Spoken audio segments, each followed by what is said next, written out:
Good evening, everyone, and welcome to tonight's live hangout for APUS history. All right, so going to show you a few things. Just want to make sure that you've got access to all the things that I've got for you. Now, a few people have asked, are you doing some other broadcasts this week? Okay, so coming up to the exam, one thing that I want to point out here. All right, let's see. All right, so as far as this goes, I want to make sure everybody knows that on Monday evening, I'm going to, let's see, that's Thursday. Sorry, my computer's being a little bit funny. On Monday evening, I'm going to be hosting an Apush multiple choice strategy session. Now, that's going to be a $10 admission fee for that, but it's well worth it because I'm going to be really working with you. Okay. This isn't going to be me giving shout outs and answering little questions. I've got an itinerary and I'm going to be going over some actual questions, how we tackle these, the strategies for making sure that you're not led astray, that you maximize your score. So I think there's going to be a lot of value in this. And that's part of the reason for the admission fee. I want to work with a smaller group of motivated people. And I'm looking at ways, I'm going to be taking questions and all of that kind of stuff. And it's going to be for the people who are purchasing admission. So that's going to be a multiple choice strategy session. Now, then on May 4th, now that's the night before the exam and also Star Wars Day. So we've got a Star Wars themed hangout with Hip Hughes. I do a hangout with Hip Hughes every year before the APUS history exam. And so we're going to call this the last review. I've ordered a Kylo Ren mask and everything, and I'm very excited about that. Now, in order to sign up for the premium hangout, you would go to my website, Richey.net, and you go to the online store. And if you just if you click on the online store, then let's see what we get here. All right, the multiple choice strategy session for Apush. And I'll be sending out information on that to everybody who signs up. But this is going to be offered on Monday at 8:30 p.m. Eastern. So you want to get a hold of that. Now, also, APUS history, I've got a link here for Apush review. I've created a page. Now, I would advise everyone sign up for my email list because if I decide to broadcast for Apush anytime, I could be broadcasting anytime that week. I always let my email subscribers know. So that's something that you definitely should look into, signing up, subscribing to my email list, making sure you're getting those updates. And this page has all kinds of stuff on, how to tackle different parts of the exam. And then some review videos, some of them by me, some of them by Hip Hughes, Daniel Joes of Joe's Productions, Mr. Betts class for a little bit of comic relief, and just all kinds of stuff here to help you to review. And of course, there is also my app. Okay, so the Romulus app, which is now for Android as well. Okay, so it's on iOS and Android devices. This is a very convenient trivia app designed to put things in front of you. Okay, like basically get a lot of content in front of you. Now, what this is not to help you practice specifically for stimulus-based questions. For that, I would recommend a site called albert.io. If you're not familiar with Albert, get familiar. And also, if you email Albert, and you mention my name, they'll give you a discount on subscribing there. I've got a discount set up for y'all. So Romulus Apush review is available on iOS and Android devices. Perhaps you've seen an ad for it if you've been searching for Apush. So a few things I just always like to communicate with y'all and let you know what I'm going to be doing, how I can help build value for your exam score. So definitely consider signing up for that multiple choice strategy session. And then, of course, there will be the last review with me and Hip Hughes. Multiple choice strategy session on Monday, and then the last review with Hip Hughes the night before the exam. So definitely look into that. All right. And so as far as this goes, ladies and gentlemen, let me go ahead and check Twitter. I don't see anything yet on Twitter. Now, the thing is, I don't allow the comments on a lot of these because people just say a bunch of stuff that's racist and all kinds of stuff like that. That just kind of gets in the way. So the way that I take questions for these things is on Twitter, at Tom Richey. Of course, followers get first priority. If it's somebody like I know, they even get better priority. Somebody's been supporting me for a while. So, you know, if you're following me on Twitter, ask me a question, we'll get started there. Now, I've got, you know, plenty of resources for period 1 and 2 reviews, plenty of videos. Now, one thing about this new exam, of course, it's not so new anymore. This is going to be the 3rd time that they've done this redesigned exam, is that you've got emphasis on Native Americans, more so than on the old exam. And of course, I've got a video on Native American cultures. And of course, you know, a question set on the Romulus app as well. So if you go to Apush period 1, so, you know, let's go ahead and go to the YouTube here. And, you know, as far as Apush period 1, all right, so if we were wanting to review there, all right, so let's see here. Okay, none of my playlist doesn't show up right there at the top. Okay, so I'm just going to go ahead and Native American cultures. Okay, now this basically has the stuff that you would need to know here. Very popular video there, and you know, just go ahead and watch that. That would be a great thing for you to do to make sure that you know the regionalism of Native American cultures, and especially one of the big things, one of the biggest takeaways that I think they want you to understand is that while some Native American tribes, particularly up north, like in like Canada and stuff, you know, subsisted exclusively on hunting and gathering. Now, of course, on the Great Plains, you know, they hunted buffalo. They were mobile and largely hunted and gathered. But in most Indian societies, especially in like the Southeast, in, you know, New York, you know, modern day New York and the Northeast, there was also farming going on. Now, note that this farming was done by women. And so, you know, the men in these Indian tribes tended to focus on hunting. And of course, you know, when they encountered the Europeans, farming was largely a man's work, you know, because they had, you know, heavy farming. They had to push a plow. And meanwhile, for the Native Americans, you know, especially in the Northeast, you had, you know, women really. The agriculture was more slash and burn agriculture. If you took AP Human Geography. Or something like that, where, you know, basically the fields keep moving. You know, they burn off the underbrush and they put a field there, and you just basically plant seeds rather than, you know, plowing a field in a fixed location over and over again.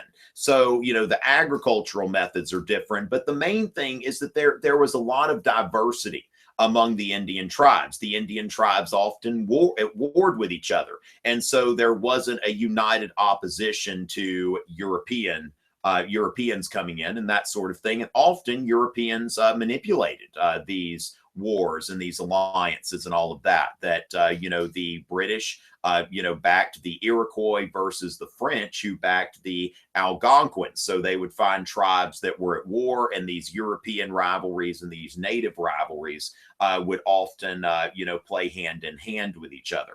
And so let me go ahead and look at Twitter again and see what's going on there. See if we have some questions. All right. Thank you, Mr. Patton, for recommending this. All right. Been hard at work. Messaged you about 100 videos. All right. Excellent. Excellent. Glad to see you watching Hip Hughes. You know, let's see. So good. Bryce, if you are, you know, getting, you know, if you're getting about 70% right on Romulus, that's certainly good.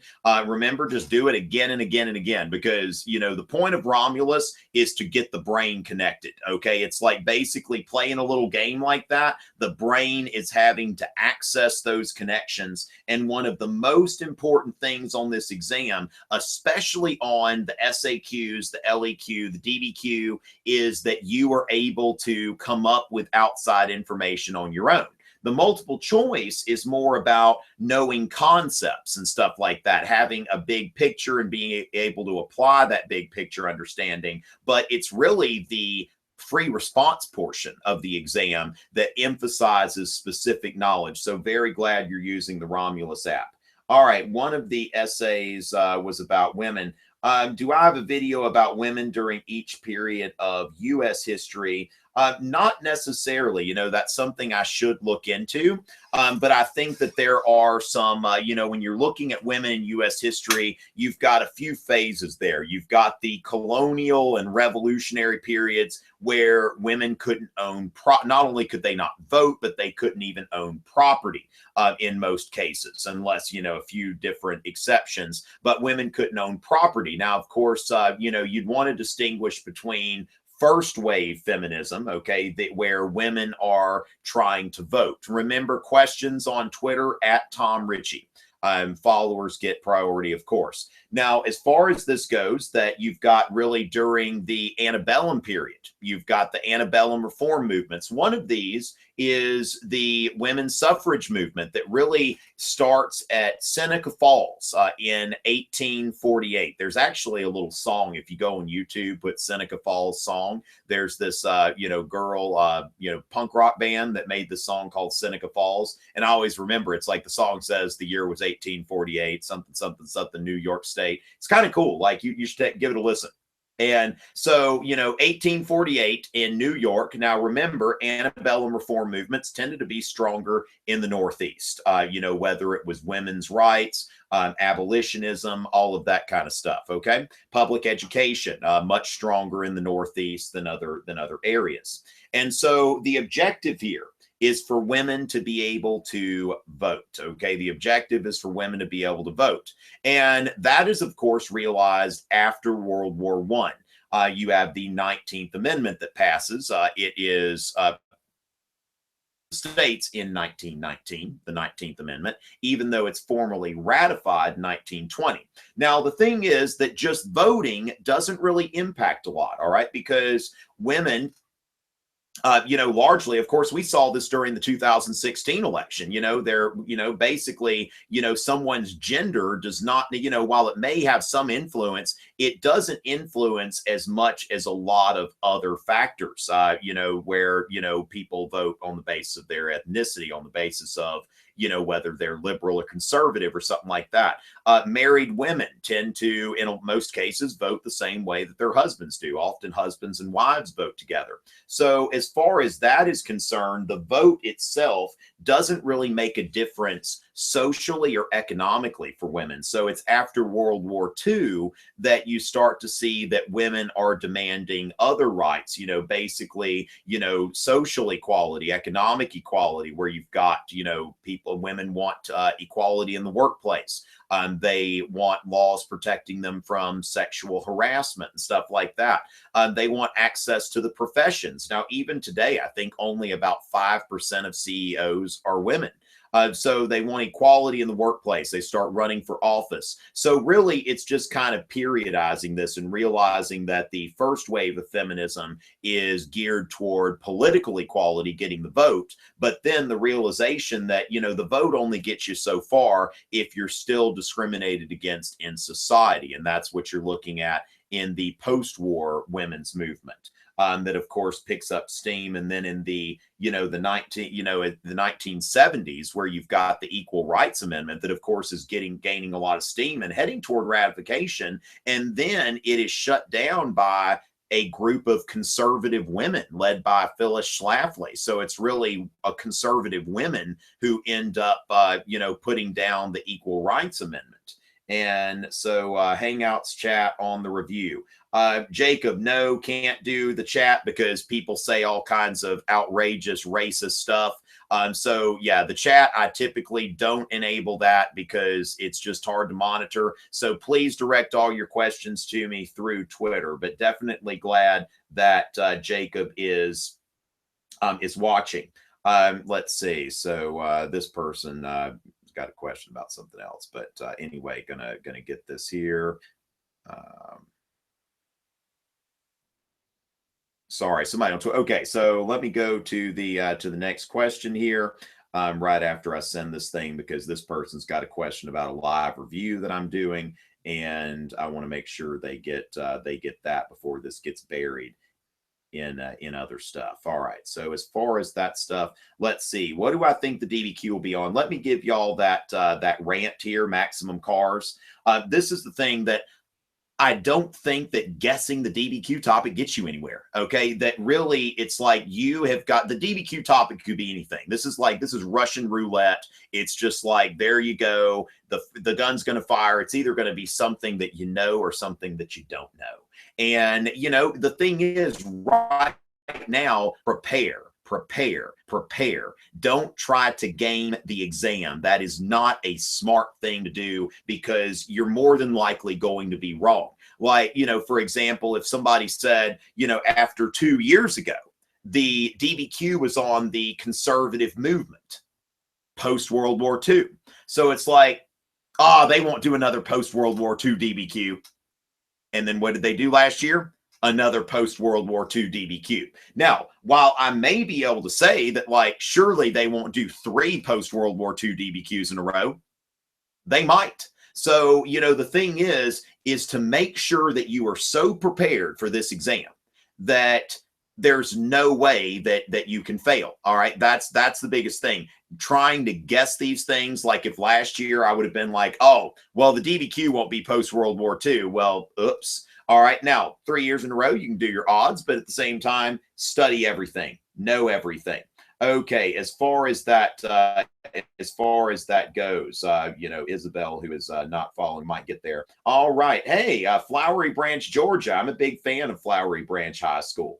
All right, so Isabel, it's your lucky day. You're not following, but there are no other questions right now. Bacon's Rebellion and slavery. Basically, what's going on with Bacon's Rebellion is that the original labor force was largely made up of indentured servants. And what happens here is that slavery in the last quarter of the 1600s, the 17th century, really builds up a lot of steam. Now, let me check on something. I've got a video on this, but I want to make sure, just on Colonial Virginia in particular, and I just want to see if I put this graphic that's in my head in there. Okay, so let me just take a quick look here and see what I've got for you, because that's something that's yes. Okay. So as far as now, this is not an exact graph, you know, this is like approximate data, but good for history and good for certainly taking a survey level AP exam. Okay.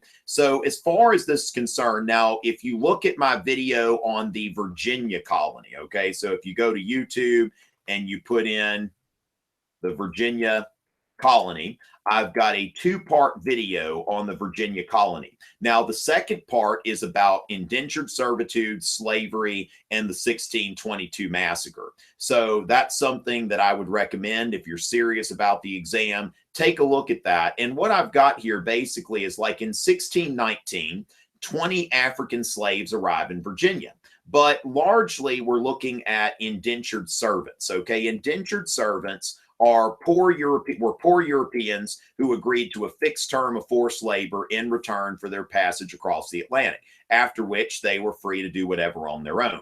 Now, an indenture is a word for contract, because basically both sides got a copy of the contract and cut along a line like an indenture, denture meaning teeth. It looks like teeth. And so to verify that the contract was valid, you would put both sides of the contract together and you would verify that that indenture was the same. And so an indentured servant is a contract laborer. Now, African slaves, basically slaves, eventually became the property of their masters, but the first slaves didn't arrive until 1619.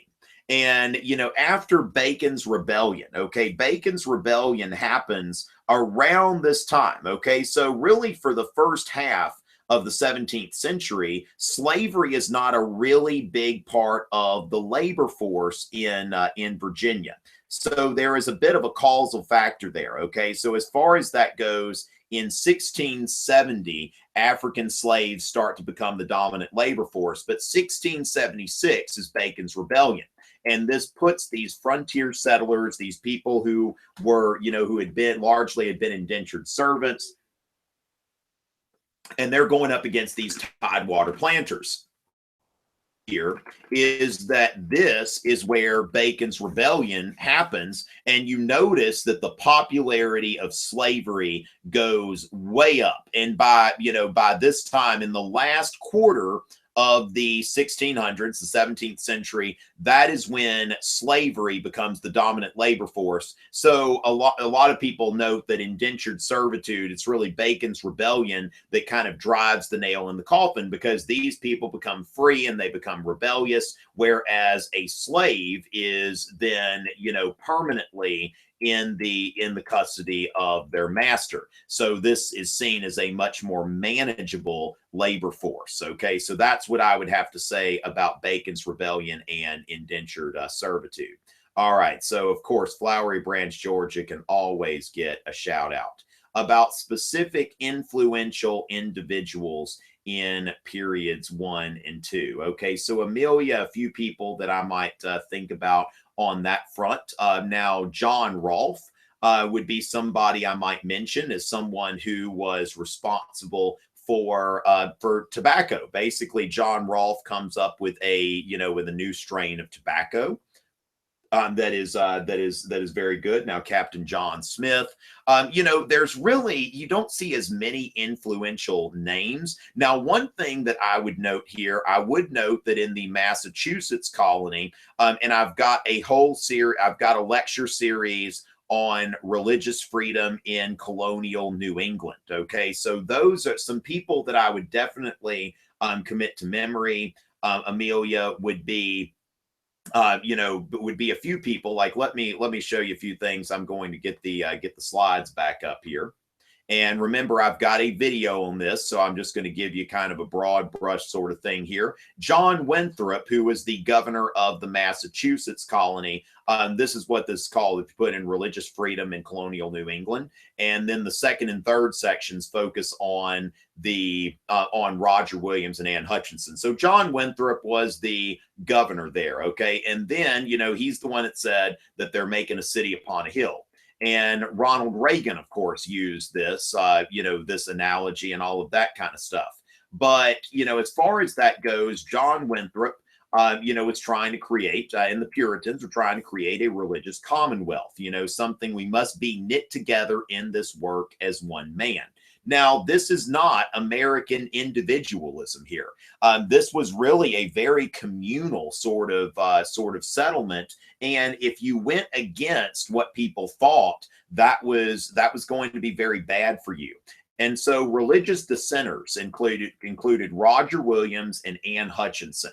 And I would say that Roger Williams and Ann Hutchinson would be some very important people to know from this particular period. But I don't think that there is as much on, focus on names at this point, but also understanding the difference between the Puritans and the Separatists, that these Calvinists had, basically the same religious views, but how do you go about them?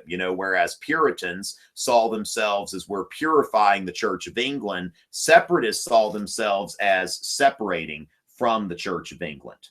All right, so as far as that goes, now let's see, the strengths and weaknesses of the Articles of Confederation. Okay, we're getting a little bit beyond what I intended to be the scope of this hangout, but Jacob's a good guy. I like this guy. I know him, so I'm going to answer his question. Now, of course, as far as the strengths, to the extent that there were any, basically, the Articles of Confederation, the biggest strength is that they were conceived during the war and they won the war. Jacob and others who are asking me questions, they're asking me questions via Twitter at Tom Richey, is how to get your questions in. Just like I said, I don't tend to do the live chat because people say all kinds of outrageous and racist stuff on there, and just not really my cup of tea, so to speak.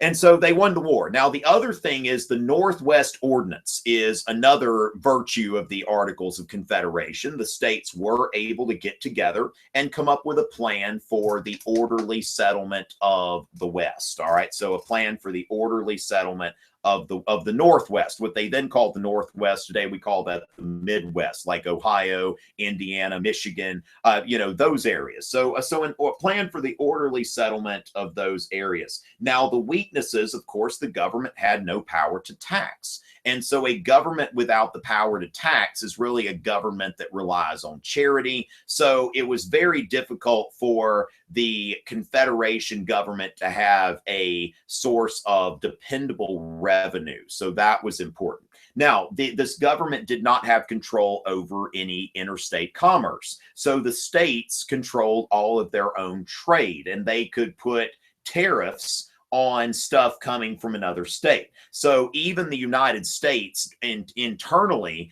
did not have a free trade zone. So that was something that inhibited the economy. Now, another thing, of course, you've got, an inability to deal with the economic problems coming from the war, and especially with the war debt and the worthless paper currency that was circulating. And as far as that goes, so really the Articles of Confederation, they were missing, the government was missing the power to tax.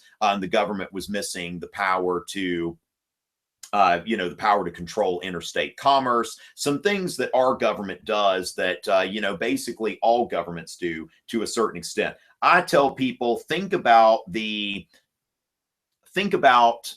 Articles of Confederation like a military alliance. That's really what the Articles of Confederation were, a glorified military alliance that they got together and did foreign policy together and all of that kind of stuff. Now, the causes and effects of the Boston Massacre. One thing I always say about the Boston Massacre is really, I'm not going to say it wasn't in Boston, it wasn't a massacre, it was actually both. Well, then again, the massacre, to the extent that it was a massacre, it was really like, people were getting in the, it was an unruly mob. So it's like, basically these people were like throwing things at the soldiers, and they were basically daring them to, they were daring them to fire and that sort of thing. What was the impact of Queen Anne's War? Now, these are kind of, Laney, these are some of those, JFK fan. All right, excellent. Very Apushy there. As far as those, some of these are the now wait, Queen Anne's War, that was like in Europe. I would say that, Laney, this is in the category of not on the exam. Okay, not on the exam. All right, and so as far as that goes, can I talk about some specific examples of British mercantilism during this period? Oh, thank you so much, Atara's Apush 17. During this period. Okay, now specific examples. One thing, as far as that goes, Michael, you want to know the Navigation Acts. Okay, that's something that's very important. The Navigation Acts promoted, mercantilism in the sense that, they said that you can't trade with other countries. Now, the main thing here, as far as key vocab, would be first the Navigation Acts, being able to say that that was the legislative expression of British mercantilism, but also this concept of salutary neglect. Now, the way I always explain salutary neglect is typically when we think of neglect, that's a bad thing. All right, that's a bad thing. But if you think about this, now y'all are in 11th grade, it's like prom season. What if your parents were like, you know what? We're going to go on a trip together during this weekend, which happens to be prom weekend. We're going to leave $200 on the counter. Don't throw any parties while we're gone.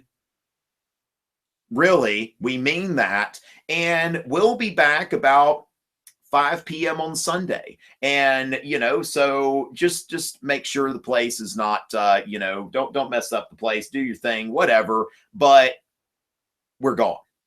And so the thing is, that's good neglect. It's like salutary neglect. It's like salute neglect, like, hey, neglect sort of thing. And so we're neglecting you as a favor. And so that's the thing to note. It's really, as far as the evidence you're going to use here, is that the British had laws on the books that before the French and Indian War that were legislating mercantilism, but after the French and Indian War, all of a sudden that's going to be something that is going to, after the French and Indian War, it's going to be a little bit, a little bit different. They're going to clamp down. Now that's going to be the Sugar Act, is really the beginning of Parliament enforcing mercantilism, that Parliament says, now we are actually going to collect the tax. But what they say is we are going to, we're going to lower the tax, but we're actually going to collect it. So effectively, that's going to be a tax increase. So you want to see that the Sugar Act and the Townshend Acts, these are the things that are starting to,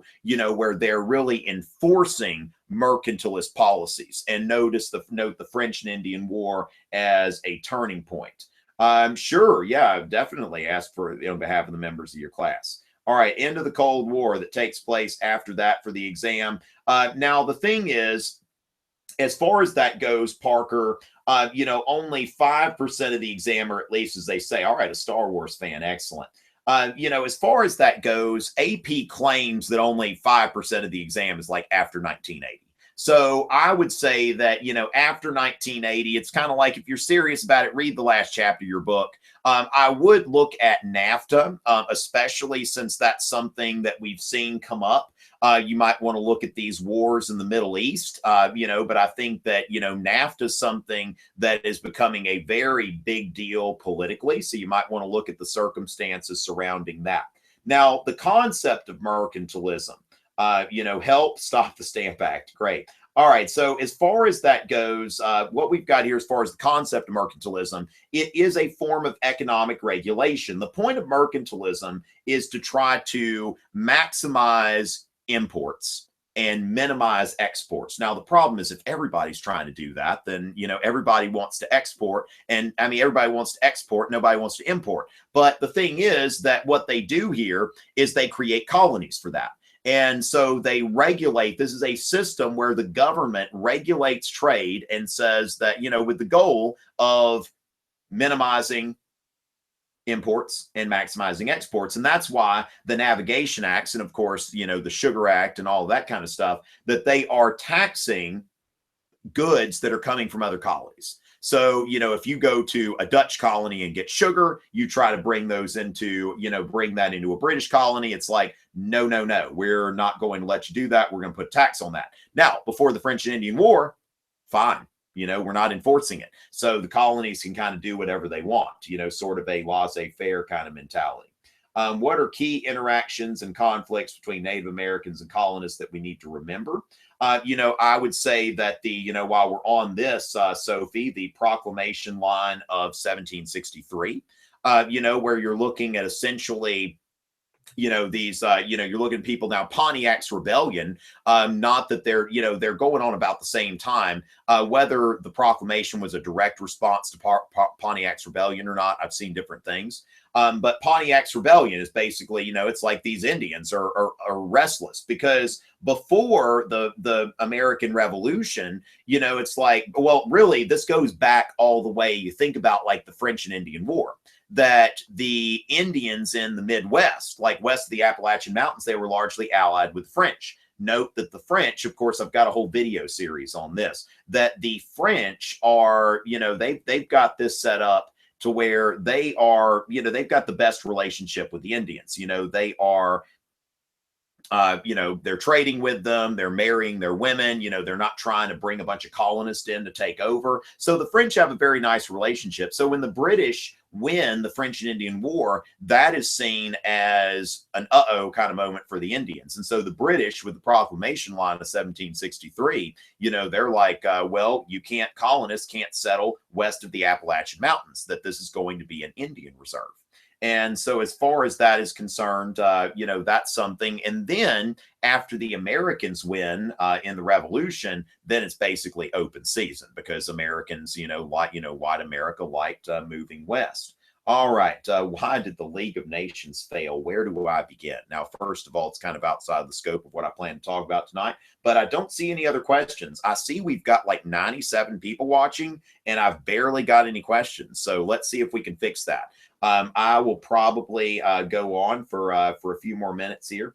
All right. Now we're getting into a lot of minutia here. That's one thing that I'm noticing, that a lot of people are really kind of going in. I mean, it's like Jacob, you understand that the Pueblo Revolt and the Powhatan War, the Pico War, all of that kind of stuff, you kind of understand that what all of these things represent together. Okay. So as far as going into the details of this thing, it really should be enough if you understand that, like, yeah, the Pueblo Revolt was a revolt against, against the Spanish, for example. I've never really seen a situation where someone really had to know details about King Philip's War. So as far as that goes, now if you can put things places, so it's like King Philip's War is in New England. The Pueblo Revolt is against the Spanish in New Mexico. In that area, the Powhatan War, that sort of thing. Yeah, and that's the thing. Yeah, Jacob. Yeah, I'm trying to do this for the AP US History exam, not the SAT 2. I realize you're taking both, but yeah, as far as that goes, I hear the SAT 2 gets very specific. But then again, even on the SAT 2, I would think King Philip's War, if you know that is in colonial America, it's in New England, and the New Englanders end up banding together for that and all of that. I mean, that's really about enough for those purposes. All right. Okay, that is an interesting kind of thing. Atara's Apush, you're getting me into what they call in history the James Madison problem. Okay, and this is a little bit outside of where I was planning on going, but I'm totally fine with it because the James Madison problem, I think, is one of the more interesting historiographical debates, because the thing is that Madison is, on one hand, Madison shows up for the Constitutional Convention. He's got the Virginia Plan, which becomes the basis for the Constitution. And then he is involved in promoting the Constitution. That the writers of the Federalist Papers were James Madison, Alexander Hamilton, John Jay. So Madison and Hamilton are working together to try to get the Constitution approved. Okay, they're there to get the Constitution approved in the state of New York to get it ratified. And so the thing is Madison and Hamilton are working for the same end. Now, here's the thing, though, that once people work together on something, like Madison and Hamilton agreed that the Constitution should be passed. But here's the thing.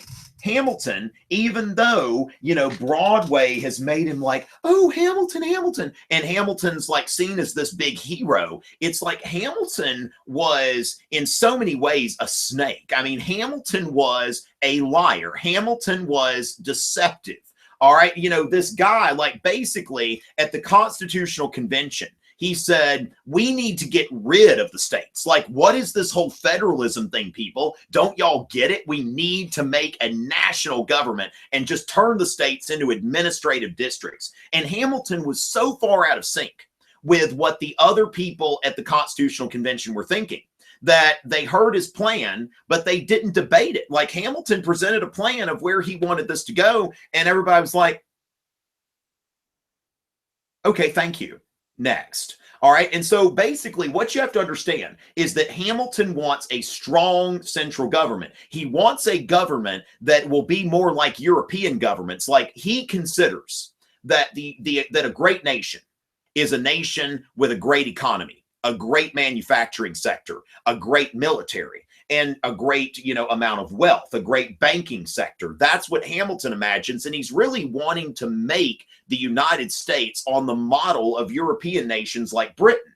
And, meanwhile, you have Jefferson, who thinks in terms of the United States. The greatness of the United States is measured by how free people are. And this is something that we so often lose sight of, that, our greatness lies not in our wealth, but in our freedom.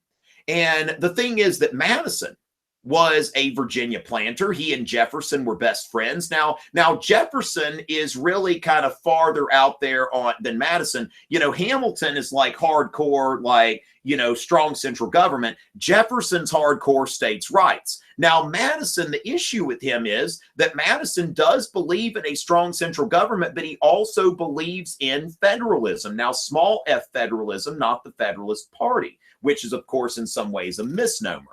Because they were more nationalist in their thinking. But here's the thing. The Constitution gets ratified. Hamilton sees this as, hey, necessary and proper. All right, let's stretch this out as far as we can, okay? Let's make sure that this government is as close to a national government as possible. And Madison be like, it's just like, hey, I was serious when I wrote that, because the whole point of the Federalist Papers was to reassure people that the Constitution was not a radical change, that the Constitution would preserve, if you look at Madison and Federalist 51, that the Constitution does not threaten the Republican character or the federal character of the government, that this government established by the Constitution will be both federal and Republican. That yes, we are adding some powers to the federal government, but essentially the states will still have a great deal of sovereignty. And so what Madison sees very early on is that Hamilton, when he's saying like, hey, let's make a national bank, let's assume the debts of the states, let's do all this stuff necessary and proper, y'all. And, you know, Madison's like, you know, this isn't what I signed up for. Like, I was actually being serious that the Constitution was not a threat. Now, then Hamilton, like a complete con artist, wrote in Federalist 84, like, we don't need a Bill of Rights. Like, the whole Federalist 84 is basically trying to explain to Americans why a Bill of Rights is neither necessary nor desirable. And he's putting all these, like, you know, basically these, this web of sophistry is what he's putting together and saying like, you know, but you know, what if you forget to name some? And then the government's like, well, you forgot, Bill of Rights, they're really more for monarchies than republics, because after all, the Constitution, the government's never going to try to go beyond what's in the Constitution. So it's kind of redundant. And so Madison comes around on a Bill of Rights, you know, so Madison actually is the one who gets the Bill of Rights passed through Congress. And so this is where you have an example, kind of like the Puritans and Separatists. What I was talking about is they had the same idea, but just two different ways to implement that idea. Now, Madison and Hamilton, they both believed that the Constitution needed to be ratified, but for different reasons. It's kind of like, if you think about this, like, you know, if we want to synthesize this a little bit, that people often ally because of convenience temporarily. So if you look at, like, for example, the United States and the Soviet Union were allies in World War II. They were allies to defeat Hitler. Now, nobody really asked, well, why is it that the Soviet Union and the United States, after being allies, you know, they were enemies after that? Well, you know, one was communist and one was about freedom, America, you know. And so here's the thing, that like Madison and Hamilton, they were cooperating for a particular venture, but it did not mean that they had the same philosophy, because Madison believed in federalism and republicanism. And really, you know, Hamilton was really much more about nationalism and, you know, banking and aristocracy and all these other things. I mean, so when it comes down to it, you know, I find it, you know, people are like, oh, how about that Hamilton musical? And I'm like, no, I mean, this is the wrong hero here. That, you know, what's funny is I'm sure there are people out there that are like diehard Hamilton musical fans, and then they voted for Bernie Sanders, like when, you know, Alexander Hamilton was like the anti-Bernie, you know, just all kinds of just, you know, big problems with that. But anyway, maybe somebody will make like a Jefferson musical and people have the right hero again.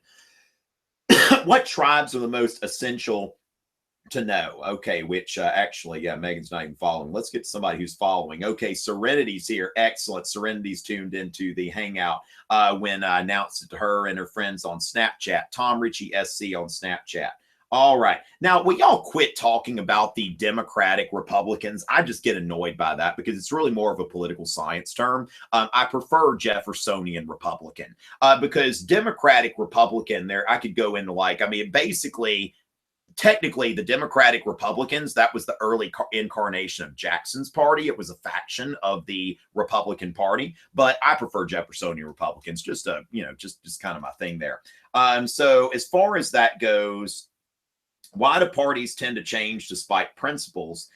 You know, there are DBQs like that. Now the thing is governing is tough. You know, sometimes you have, you know, for example, when President Trump bombed Syria over the chemical weapons stuff. I mean, the thing is, Assad poses no threat to the United States. And so President Trump has already backtracked on his America First pledge. That, you know, he said that when I'm president, it will be America First. Well, bombing Syria over human rights is not America First. And so oftentimes, you know, presidents, they find themselves when they're in a position of authority, you know, their views change. So it's like Jefferson was like basically, whereas Hamilton's like, wow, you know, Jefferson's like, okay, we got to make sure like, okay, well, that doesn't quite fit. So we're just not going to be able to do that. And so Jefferson was like, ridiculously strict constructionist, like to the point, which I'm glad that he believed in limited government and all that kind of stuff. But, the thing is that Jefferson so thoroughly rejected the idea of implied powers, which was, the basis for Hamilton's loose construction, that Jefferson believed that the Constitution did not authorize the federal government to purchase Louisiana. That he said that there's nothing in the Constitution that says that the federal government can add land. And even people in Jefferson's own party are like, come on now, like for real, seriously. It's right there. It's the treaty making power, because treaties, when people make treaties, there is typically a transfer of land involved. And so that is a very, very easy implication there. But Jefferson was like, let's amend the Constitution so that it says this, because I'm really uncomfortable with this. But finally, Jefferson's agrarianism wins out when he realizes it's hard to amend the Constitution. It's probably not going to happen because a lot of people in New England don't want to add land, and you need 3/4 of the states. So Jefferson's like, okay, because if there's anything Jefferson loved more than the Constitution, it was agriculture. And he could not turn down the chance to add all of this agricultural land to the United States that was going to cement the United States as an agrarian republic, which for several decades it remained an agrarian republic. And this is what Jefferson had in mind. And so as far as that, now was slavery mentioned in the Articles of Confederation? I'm not certain about that, but that's one of those things that I can just go into Articles of Confederation. Now, one thing I will note is the Northwest Ordinance. The Northwest Ordinance never like that said that in that Northwest territory, today the Midwest, there wouldn't be slavery. Now, as far as that goes, let's see what we've got. Yeah, I'm not sure. That's a good question about that, but I'm not sure, because there would be other words that maybe it's kind of there in code, but I'm not sure that would really be on the test there. All right. They'd rather see me in a pen than me and McKenzo rolling a benzo. All right. One of my favorite people there. All right. Can I describe some major key points of the First Great Awakening? I've never put my lecture on the First Great Awakening online. I'm hoping to get some more stuff done next year as far as some things like that. So, yeah, that's pretty funny. A Henry Clay musical. So as far as that, the First Great Awakening. All right. So what you're seeing with the First Great Awakening is, essentially the religious fervor of the original settlers in New England had died down, and that it's like throughout U.S. history. Now, of course, I think we've gotten into a point where there has been increasing secularization over the past several decades, but who's to say we won't have yet another Great Awakening, because there are these periods where you have that going on. Now, as far as that goes, the First Great Awakening, basically the ministers were an elite, essentially. The ministers were the most educated people. They tend to be very educated. They also tend to be kind of dry for the most part. And when it comes down to it, if you think today, like a lot of churches spend like a lot of money on lights. They spend a lot of money on sound. Basically, churches today, it's like the better experience they give you, then the more people are in that church. So, it's like church can't be, boring. And so, I mean, that's kind of, part of like American, church right there. And what happens here is that essentially the churches weren't really meeting like the emotional needs of, largely the lower classes, like, because this is something now, Richard Hofstadter's got a book, Anti-Intellectualism in American Life. And the chapter on the Great Awakening, it's called The Religion of the Heart. Okay, because typically your more established classes, are going to attend churches that are more like high church, that are, more formal and stuff like that. And then there are people who prefer like what we might think of today as like a contemporary service, something where it's a bit more hip or something like that, that sort of thing. And so as far as that is concerned, people's emotional needs largely are not being met. And there are these people who rise up, these itinerant preachers who may not be the most educated. A lot of them lack education. Now, of course, Jonathan Edwards was an exception to that. Okay. Jonathan Edwards was an exception, as he was very educated, that he'd gone to Yale University. And so Jonathan Edwards was certainly very educated, but most of the educated classes rejected the Great Awakening. These itinerant preachers, if we think about, somebody was asking me about important names, and I would say that there are two important names here. Let me go ahead and project some stuff here.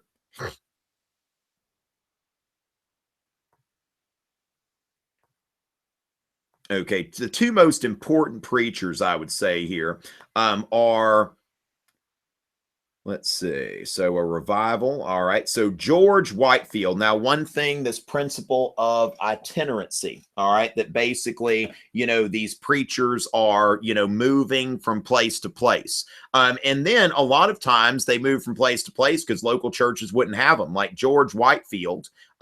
George Whitefield, or Whitfield, or however you want to say it, tomato, tomato. He was an English minister who made emotional appeals. He had a cross eye. That was kind of interesting.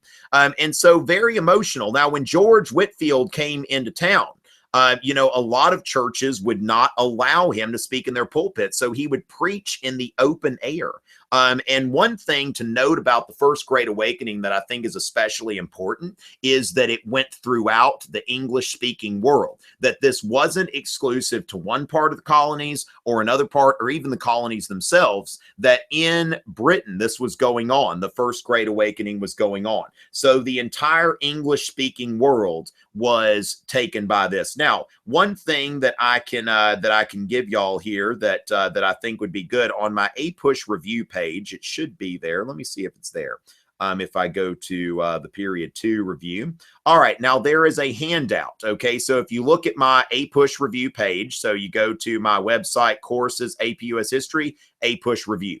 All right, so if you go to that page, of course, everybody buy my app. It's on iOS and Android. It'll help you review. It's called Romulus.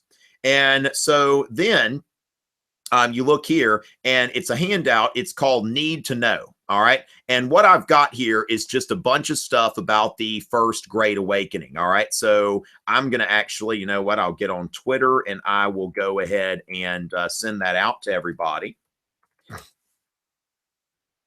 Okay. So the First Great Awakening.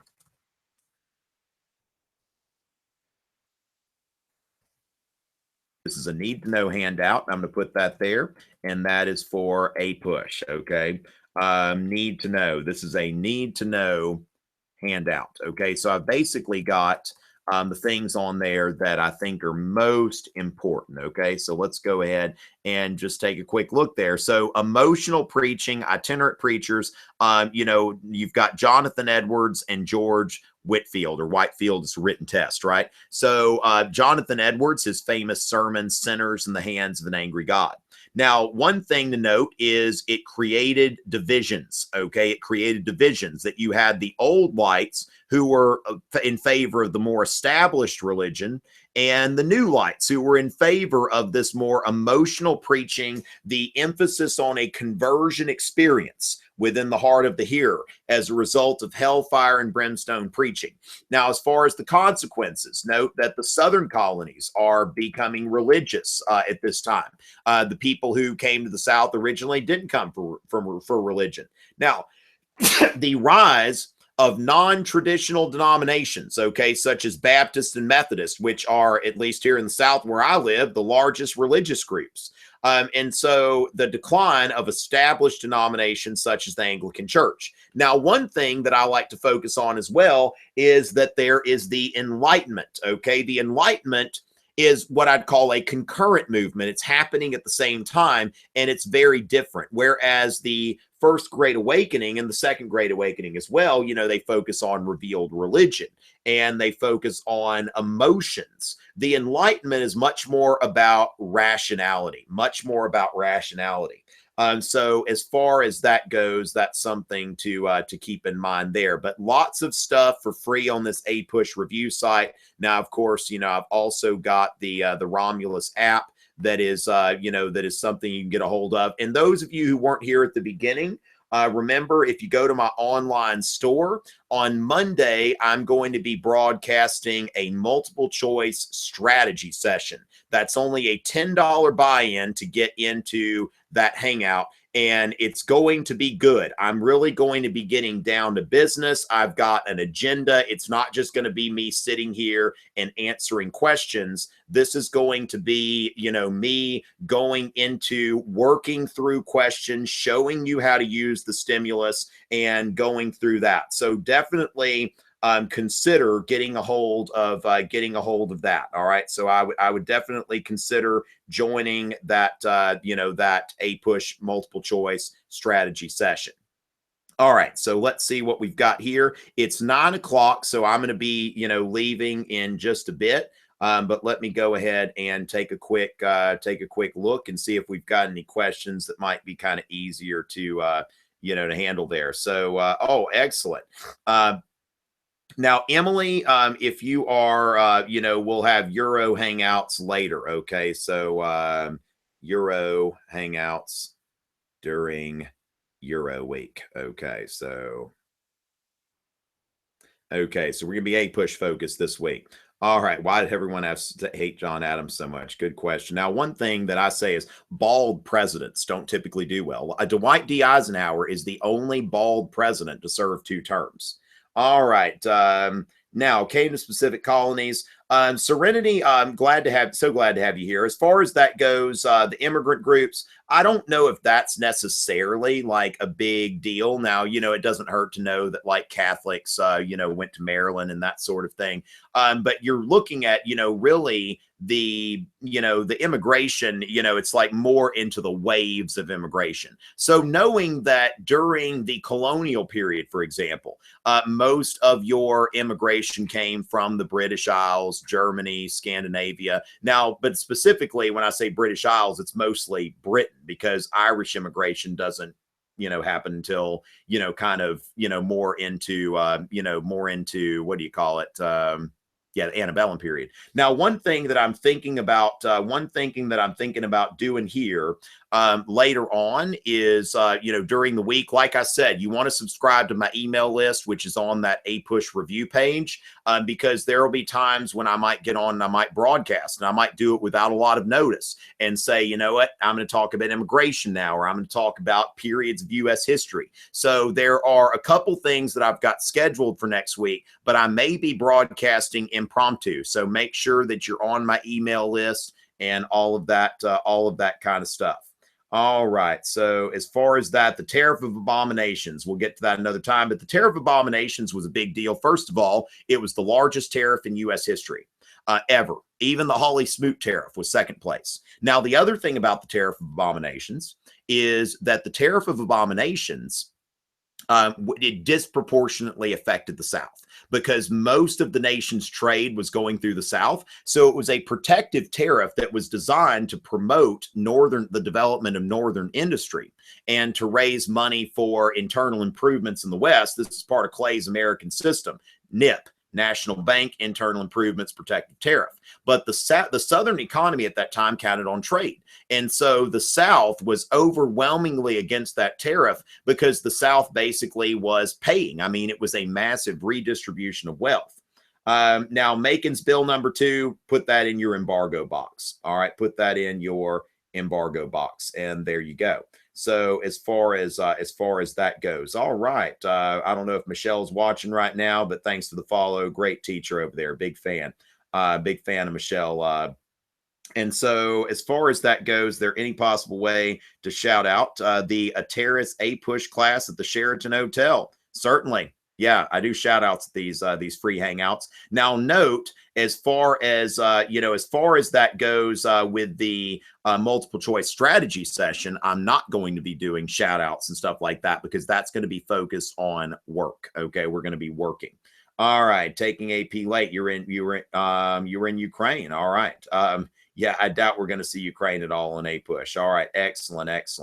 All right, so there we go. All right, got that. All right, will you be due? Oh, so Emily, in what you need to know for that, Emily, if you're asked about the reign of terror for the United States, basically remember that Jefferson and Madison tended to be supportive of the French Revolution, not of everything that was going on, but just of the basic principle of supporting a Republican government in Europe. Whereas the Federalists and Hamilton, they thought the French Revolution was very dangerous. All right. I don't know about, I may try to hit up Periscope, Murray, but I am going to be doing a couple of other broadcasts. Okay. So as far as that kind of stuff, now, Katie, what I recommend, people ask me, what should I be studying?